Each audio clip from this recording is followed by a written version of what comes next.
Welcome to Espresso with whatever you want to drink. Yes, whatever you want to drink, because we are at the gym and it's Monday. Monday drink with Erin stands for Movement Monday. So last week we talked about creating bulletproof shoulders with the crossover symmetry exercises. Today we're going to be talking about, once again, more bulletproof shoulders. But today we're going to be talking about a different sequence of movements. What did we talk about last time on Bulletproof Shoulders, episode 1? Yeah, well, I talked about it, the crossover symmetry exercises. What was the purpose of it? To help you create bulletproof shoulders, reduce your risk of injury, and have Get out of pain. long, healthy shoulders. Long living, healthy. bulletproof shoulders. It was more focused on like the strength, like the stability and mobility that you need to like create the best environment for your shoulders before doing a workout, or if you are rehabbing injury. Yeah. Kind of stuff. So this week we're going to be going over the carries, and really the purpose of the carries is to, strengthen what we call your scapular muscle. So, your shoulder is a ball and socket joint. Basically, because it is a ball and socket joint, it can move all around, right? Like you can bring your hand up, you can bring it to the side, you can bring it down, you can turn it around, do all the things, right? I'm trying to show them your scap. Important in case you don't know. These muscles. So because your shoulder joint is more mobile in general, if it lacks mobility, that's because of you, to be honest. It's because you haven't been practicing shoulder mobility exercises, and just like with anything else in life, if you don't use it, you lose it. But because naturally the shoulder joint is extremely mobile, right? Like 360 degrees kind of mobile. We want to make sure that we're also practicing exercises that will keep our shoulders stable, because otherwise what's going to happen when you walk out your dog and you open the door, if your dog is anything like Boogie, you will just like sprint out, and if you don't know how to keep like your things in check, you could rip out your shoulder. Torn rotator cuff, that sort of thing, that is due to lack of shoulder stability. So with the exercises that we'll be going over today, you are definitely going to reduce the risk of that. Now, if you've already had some kind of torn rotator cuff injury, then we highly recommend that you do that, because if it happened to you one time, guess what? There's a missing link. That means that you have a greater likelihood of this happening to you again. And of course, there's always,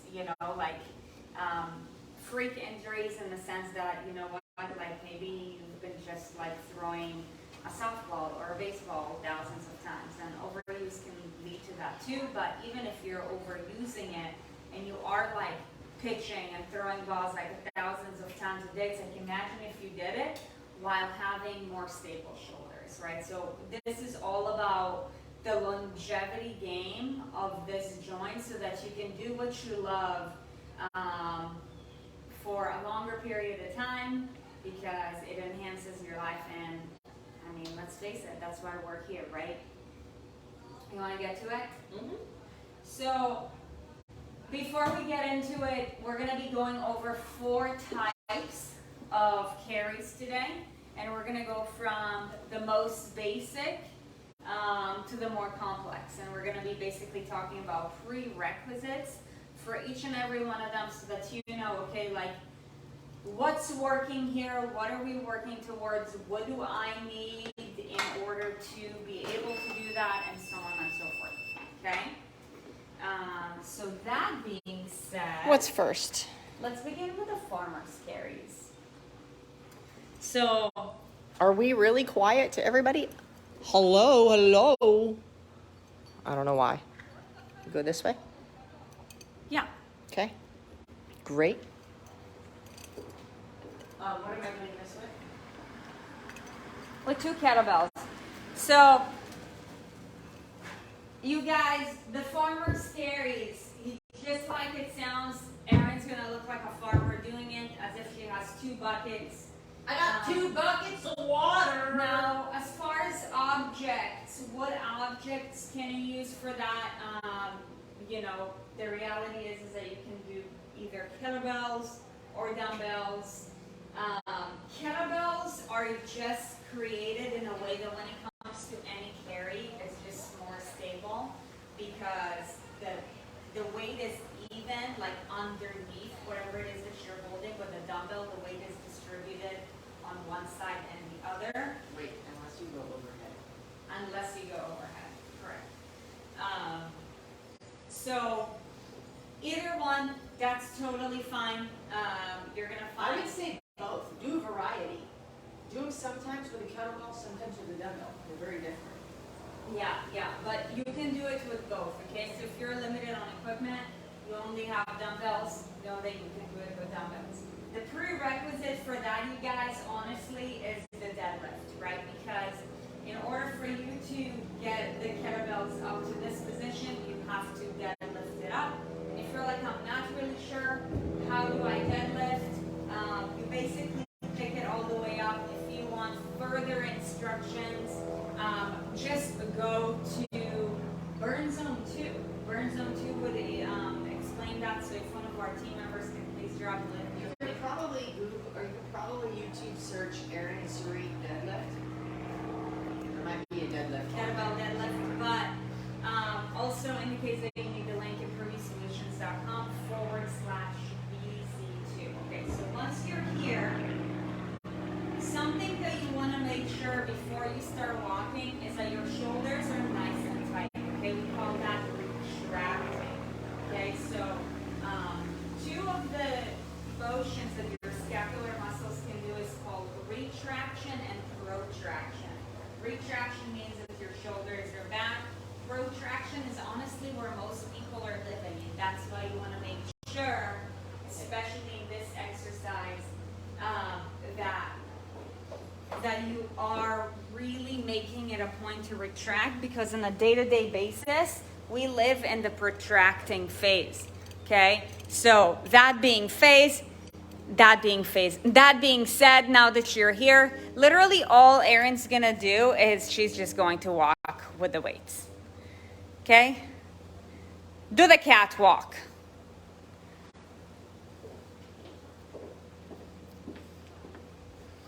That's it. But also, we're trying to walk with sturdy shoulders, not like this. Or, and this goes to all of you guys who are in the underground training club. Sometimes in the underground training club, you'll see like a 50-meter carry, a 50-foot carry, right? And a lot of times when you're doing a metabolic conditioning workout that has carries, what you'll want to do, like intuitively, is basically go as fast as you can with it, which elevates your traps. You're less focused on, the motion of it.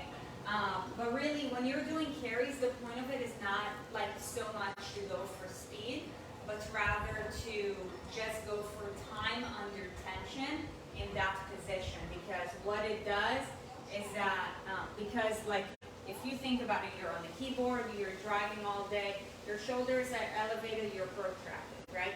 Like this is your comfortable position, okay? So now we're like, okay, we're bringing our shoulders down, we're keeping our scapular muscles retracted and back. Like, give it that time under tension that it needs, okay? It's not so much like...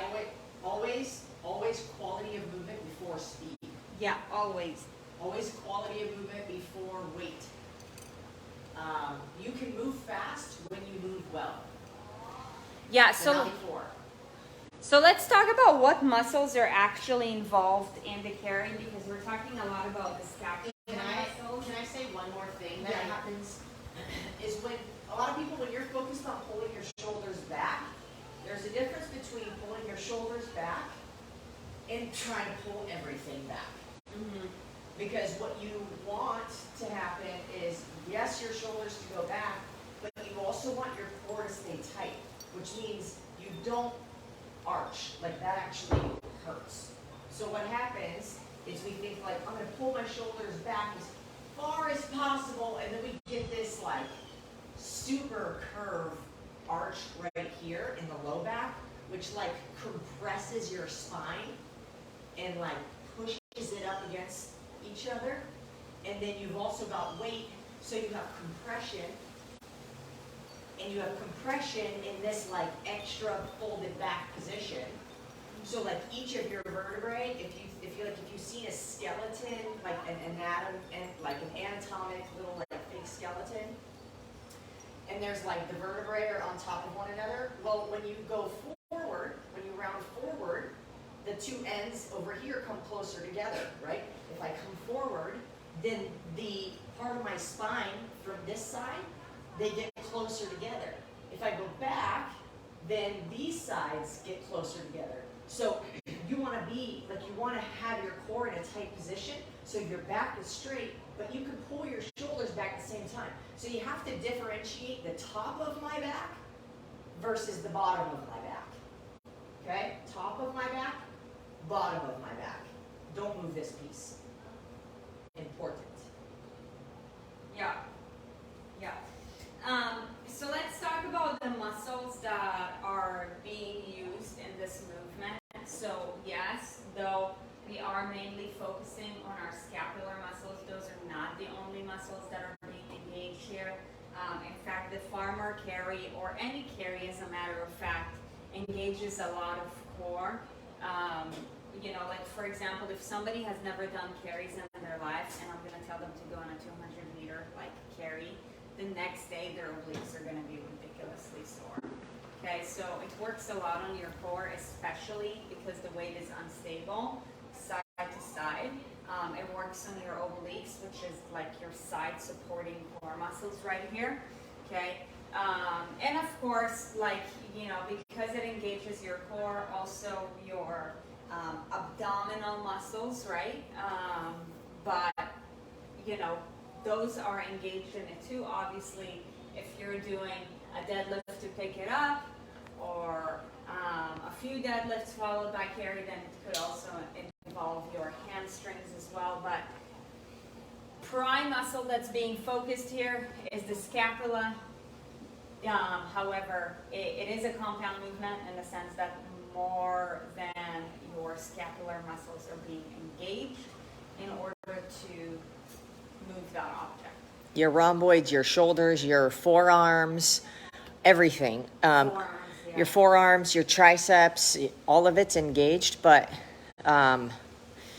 what we're focusing on is the bigger muscles in there. So that's going to be more the scapula, and any muscle that is surrounding the shoulder affects the shoulder. So any muscle that's attached near the shoulder affects the shoulder. Sorry if we're a little quieter today. I'm not sure why. We didn't change anything on our end, but it seems that you can hear us because Jamie's asking, or no, not Jamie. Was it Daniela? Does carrying the groceries from the car to the house count? Look, there's a reason that we do this called functional fitness. Why functional? Because this movement mimics carrying grocery bags, carrying something. I would often with our clients, like I would often make up games. I'd be like, okay, you're carrying your grocery bags, and these ones are full. Like Al, Mangoes. I remember Al. He would be like, "What do I have? A bag of lemons?" And I'm like, "Yeah, you got a whole bag of lemons." And then when we would increase the weight, it'd be like, "Now we got watermelons, bitch. Let's go." And then So- you had him carry Propane tanks. Propane tanks. Yeah. Yeah, you know, So, it's all good. Yeah, I mean, you know, like that's the beauty of functional movements, and all these movements that we teach you guys are functional movements.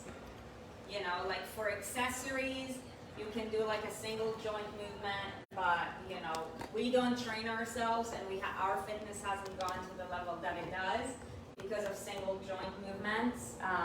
You know, it got that way due to functional movements, because that's how your body was meant to move. Not by bicep curls and leg curls and Therefore, knee extensions. Yeah.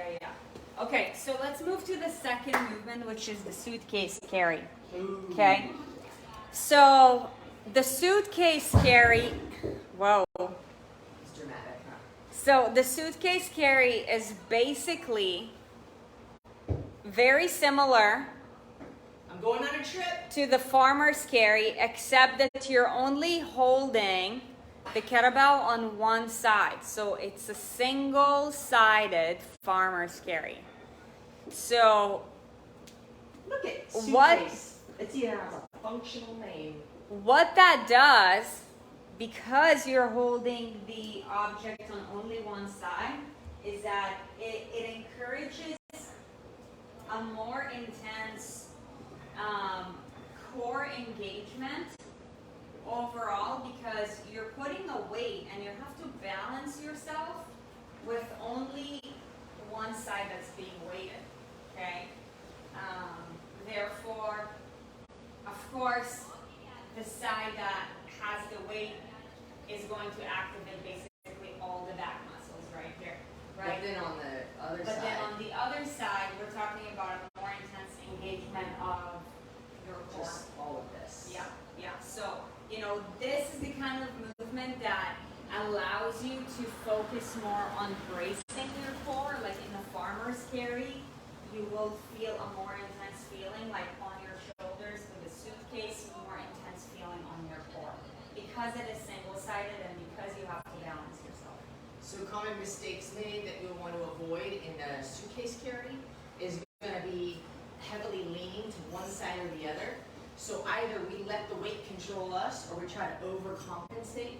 So first mistake is picking it up like a lazy ass, which looks like this. Pick it up like a deadlift, like you have two of them here, and you pick it up. That's how we do that safely. Then we either like let the weight just like drag us around and we're like leaning. I'll make a reference that I think is funny, but somebody probably get offended. Leaning like a, you know. Okay. Or we try to overcompensate. Isn't there a song, Leaning Like a Cello? Yeah. Okay, great. It's a song. It's not me. Or we try to overcompensate and we like rest it against our body. That's dramatic. I don't even know what that word means. Anyways, doesn't matter. Daniela, what does that mean? Spanish translator. So keeping your body nice and straight. So what I would have my clients do is pretend like they literally have one in each hand, and their hands should be at the same height. If one hand is lower than the other, we're going one way or the other.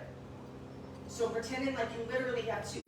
From the start, if somebody's looking at you and we erased the kettlebells, it should look like I just picked up two kettlebells and I'm hanging on to two kettlebells. That's it. That's it. All right. Okay. Okay, then what? So the next movement is the waiter carry. Ooh, the waiter carry. Okay.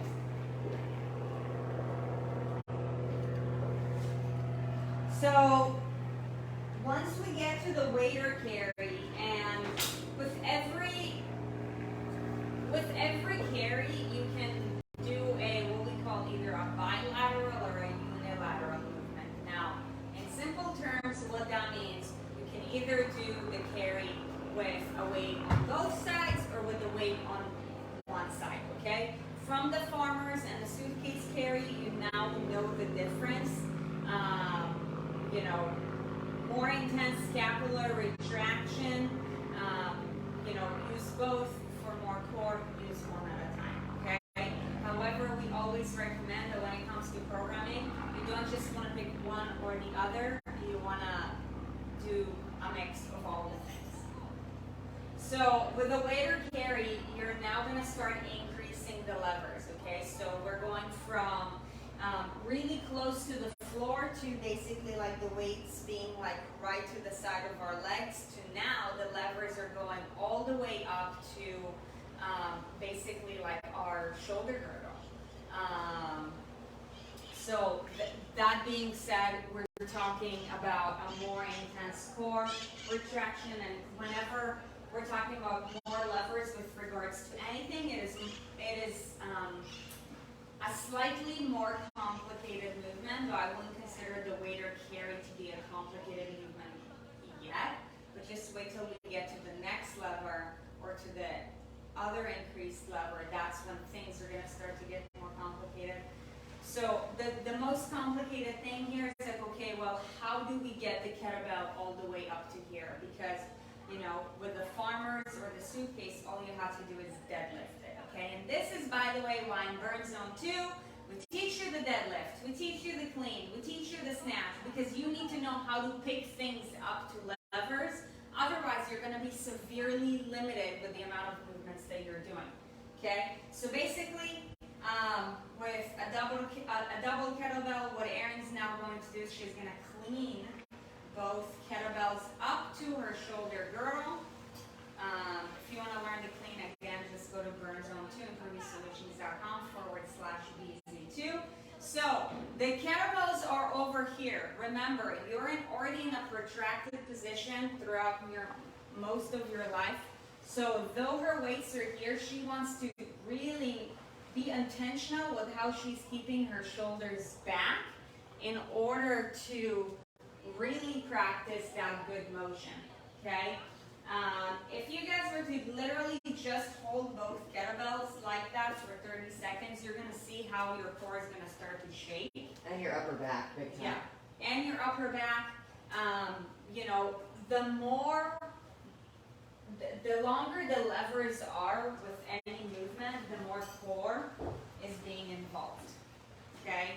And then to lower it down, basically the same way that you lower down from a clean, okay? Just make sure that when the weights are in front of you, that doesn't mean that you just settle for that. You want to be even more intentional with bringing your shoulders back. And with kettlebell work,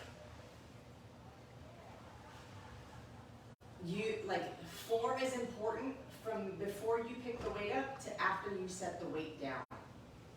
People will do deadlifts. Okay, the first rep looks like this. All right, you're gonna start from the top, and then they have like really good form, and then they're done, and they're like, okay, I'm done. From the before you pick it up to after you set it down is equally as important. Pick it up like you mean it, set it down like you mean it. Because people always get hurt on the first rep or the last rep because they got lazy. So be mindful of that. Yeah. So when you're cleaning these up, it's equally as important from the moment you start to the moment you set them back down, then you're good. Yeah. And Samantha Burrell asked a question, can you do these with dumbbells? Yes, with any carry, you can do it with a kettlebell or a dumbbell. Okay? Carry. Yeah. However, especially as the levers increase, the kettlebell becomes more complicated. Okay? As you bring it up to here, it's a lot more complicated with a kettlebell. Than it is with a dumbbell. So you're going to notice a significant difference, even if you're using the same amount of weight, doing a weight or carry with a kettlebell than with a dumbbell. So, which if you want to practice with a kettlebell, just do a lighter weight than you would do with a dumbbell. Yeah. So just like with the farmers and the suitcase, how we went from both kettlebells to one, with the waiter you can do the same, you can just do one at a time. Okay? Now, the fun thing is, as the movement gets more complicated in the sense that you increase your levers, basically from farmers to waiter, what you can do is that you can use the other object to do other things. Like, for example, when you're doing a waiter, your other hand can be in a suitcase position. Okay, so there's a combo of suitcase and waiter, okay? Like, the combinations are endless, you guys, okay?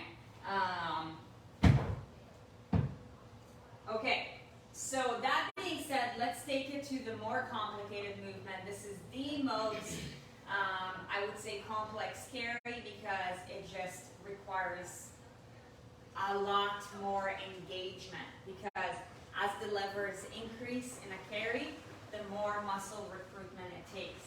I would say when you're doing a waiter's carry for the first time, it may be better for you to do it single-sided, just because it's probably easier to get one kettlebell into that position than it is to get both into that position, especially overhead. So like if you're just starting it. Wait, we were talking about a waiter. Right, but we're gonna talk about overhead. So what I'm saying is, if you're doing anything other than a farmer's carry, it's probably gonna be better that you start single-sided. So if you're doing a waiter's carry, or what we're gonna talk about next, it's probably gonna be easier that you just start with one side rather than two, because getting two kettlebells into this position is more difficult than getting one kettlebell into this position. And focusing on one step at a time is gonna be the key to long-term success. And getting, one kettlebell overhead, which is what we're gonna talk about next, is gonna be easier than getting two kettlebells overhead, because you're less stable in this position than you are in this position, and you're less stable in this position than you are in this position. Hopefully that makes sense. Yeah. And if it doesn't, then give it a try. You will understand immediately what Erin's talking So about. we'll do one for overhead. Yeah, so the next thing that we're gonna do now is the overhead carry, okay? Where basically Erin holds the object above the head while she's carrying it. So there's two ways you can get into this position. You can either do a clean and a press, or a clean and a jerk of some kind, or you can, if you have the strength, you can do a kettlebell snatch. So the easier way is gonna be 2 steps, clean, which you already know, and then you can get it overhead that way. And then we walk. But the importance here is now, it's not just a retraction. What is it called? Protraction? Protraction is forward. What's it? Depression. Depression, when you pull it downward, right? So you want to pack it, you're tucking it into to its tight position right here, so that it's nice and stable, versus like shrugging up and you've got all this wiggle room. You want to tuck it in and keep it tight and down, and then you're up. So the other point of this is that all your joints are stacked. Your wrist is right above your elbow is right above your shoulder. I'm not trying to hold it out here, and I'm also not pushing it up into my head. I'm not holding it out in front of me or way behind me. If you're hypermobile, way behind you, like trying to hold it back here can be a tendency, but that's gonna jack you up. So you want boom, boom, boom. Am I stacked? Yeah. You'll feel it when you're not. So pre-qualifiers, so like we said, in a farmer's and suitcase carry, the only qualifier that you need is basically just to be able to do a deadlift. With regards to the waiter, it's just a clean. With the overhead carry, it requires a few more qualifiers. So it's either a kettlebell snatch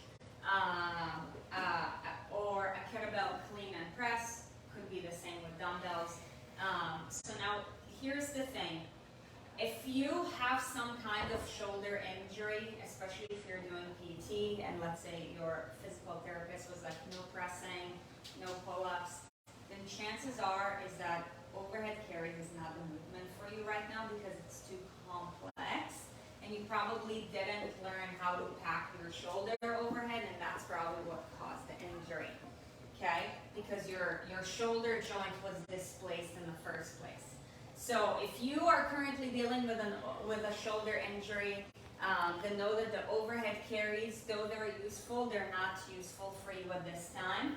I would say just hone in on the farmer's suitcase and waiter carries in the meantime. Okay, spend that time under tension. And for anybody who's looking to really build bulletproof shoulders so that you'll reduce your risk of developing an injury and really make sure that you're getting, stronger shoulders, highly encourage you to start getting in the habit of, doing the overhead carries more often than not, because what it's going to do is that it's going to teach you how to pack your shoulders when you're loaded overhead, especially if you're in the underground training club. There's so many movements that involve weight overhead. I want to say like one, because I want to close the circle. Yeah. Once you've done the single arm overhead, you can like double will be the next step, which is now you've got two things you're trying to focus on, both sides independent of one another, and you've got to get them from the ground to overhead. Yeah. So once you're ready for that, it's a double clean like you saw with the waiters carry, and then it's going to be that same press up overhead, and then both shoulders get packed down, and then we walk. Yeah. And then bring them down. That is an intense shoulder exercise, an intense, core exercise. It really is just an intense exercise overall, because you will feel, it requires your concentration, it requires your stability, it requires your mobility, it requires your strength. But, really, anybody can benefit from a carry. If you're injured, I would say stick to the more fundamental ones, like the farmers and the suitcase. If you don't have much experience in training, then, stick to the more fundamental ones as well. If you have at least gotten yourself to Burn Zone 2 or have some kind of experience in functional training, then feel free to start also doing the waiter carries. Otherwise, look, the carry itself is a safe movement, but it's the getting to the carry part that requires what we call a ballistic hinge. And if you don't know how to load your spine with a ballistic hinge, then you can blow out your spine. Okay? It's basically like the risk-reward model. Like the more muscles something engages, the more effective a movement is. Also, if you don't know how to move it properly, like the greater is the risk of developing injury. And that's why a lot of people say, oh, CrossFit fucked me up. Well, did CrossFit fuck you up, or did you not know how to move properly when doing CrossFit and you got fucked up? Or did you have a coach that went through a one weekend class that got certified and then was coaching you and doesn't know anything? Yeah, and that's why we put the Burn Zone together for so many purposes, because for one, for those of you guys who are like really busy and are like, I don't have enough time to go to the gym, we're like, dude, you don't need to go to the gym, you can do it from your house. But also a big thing that we notice is that, look, strength and conditioning, when it comes to the long-term game, like if you want to be like fit as fuck, like you need to do strength and conditioning. You're not just going to be able to do that, to get that from doing yoga or Pilates, though there is a rhyme and a reason for those, but it's not going to get you strong and fit as fuck. It's just not. It won't get you fat, Yeah. So for that, you're going to need strength and conditioning, but, in order to get to,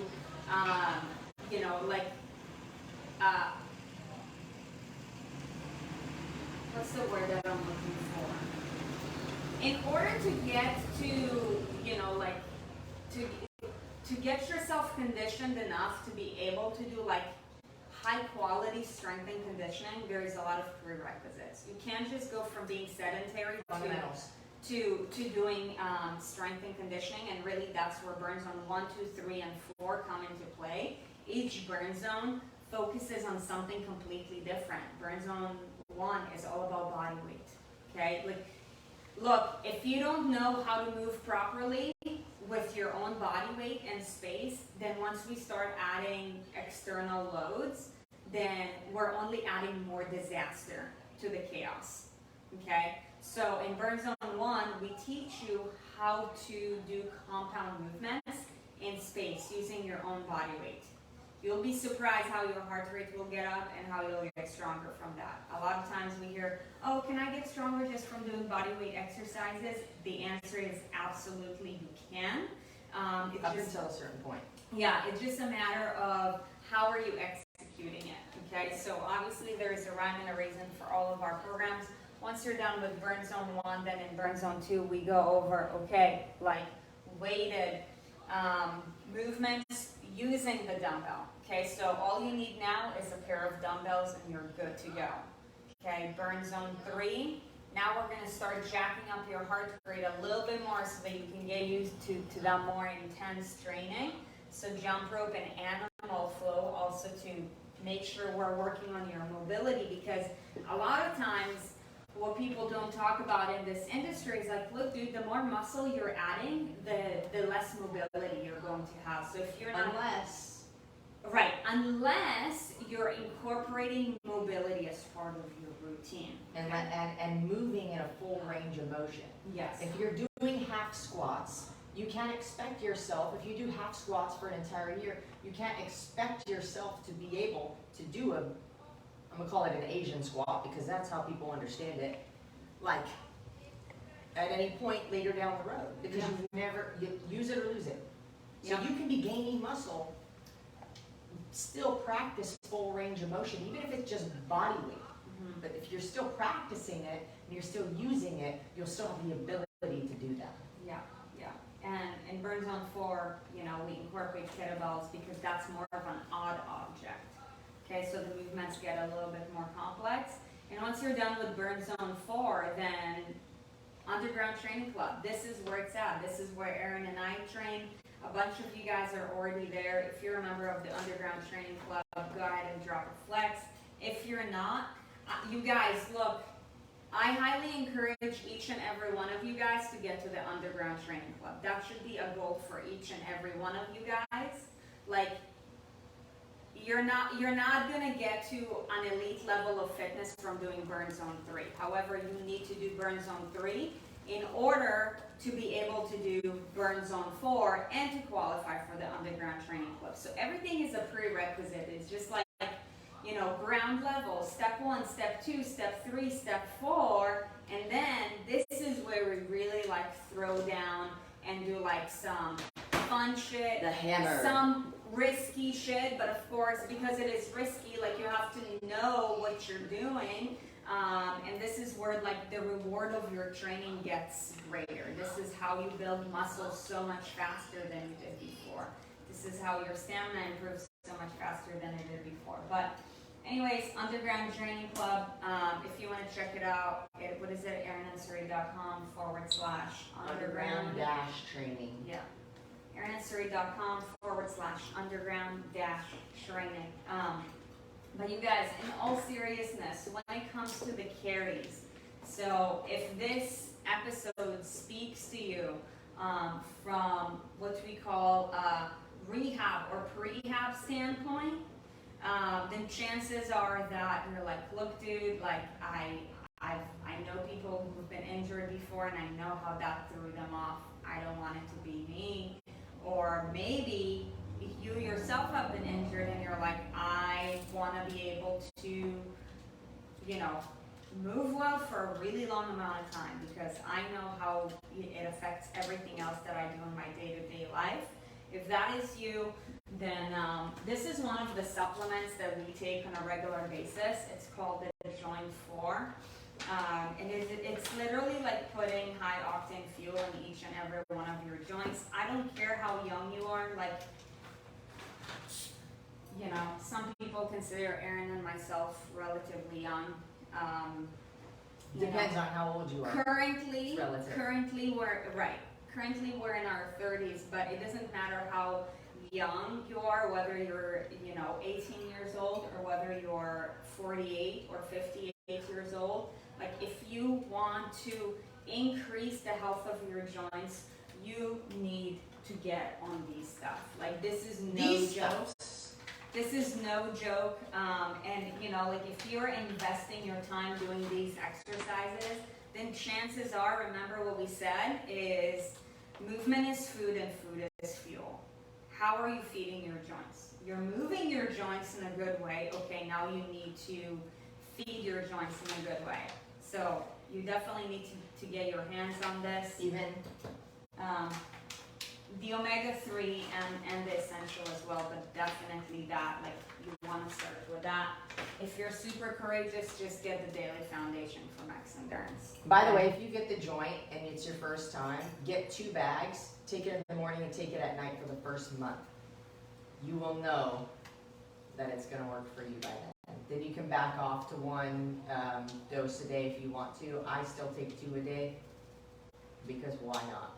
Yeah. Look, if you have any questions with regards to any of our training programs, any of the things that we eat to help to fuel our body, any of the supplements that we take to help the functioning of our body, just go ahead and email admin@erinsarit.com. We'll definitely be happy to give you more of an insight there. Other than that, that's all I have for today. Erin, I don't know if you have anything else. Nope, Boogie would like to sing a song. Yep. All right, you guys. Well, hey, that being said, today is Monday, Movement Monday. We hope that you enjoyed today's episode. Look, we're super grateful for you guys spending time with us watching this show. If you know anybody who will benefit from, listening to what we talked about today, maybe they've been injured with their shoulders before, maybe they're experiencing naggy shoulders, just do us a favor and send them this video so that they can educate themselves. Come to this badass community because, let's face it, this is where it's at. And also to spread the word about our mission, because our mission is so big. We're on a mission to transform the lives of millions through the same movement, nutrition, lifestyle, and financial habits that have transformed ours. And you guys, we need your help and support in order to grow this mission. We do our best every single day, but we need as much help as possible in order to drive this mission forward. So anybody who will benefit from watching this, just go ahead and share this video or this podcast episode with them. Other than that, you guys, that does it for today. Tomorrow, Q&A day.